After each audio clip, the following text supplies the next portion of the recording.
సేవ చేయటం అంటే చేస్తేనే అర్థమైద్ది, చేస్తే అర్థమైద్ది.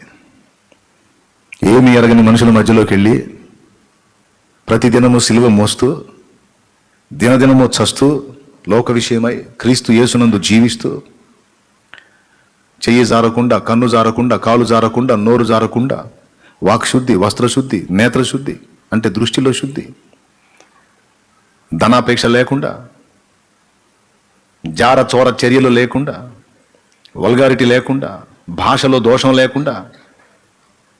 ఏం సామాన్యమా దైవసేవ?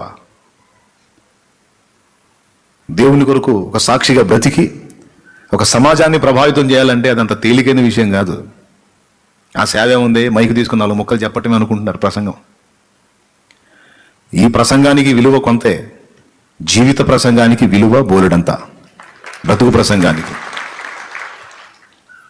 ఆ ప్రసంగాన్ని నేర్పాడు యేసయ్య. ముందు ఆ ప్రసంగాన్ని నేర్పి తర్వాత ఈ ప్రసంగం దగ్గరికి తెచ్చాడు. అది ఎప్పుడో దేవుని కృపలో వాటి విలువలు తెలుసుకొని పాటలు వినండి. దేవుని కృపలో ఈ లైవ్లో చూస్తున్న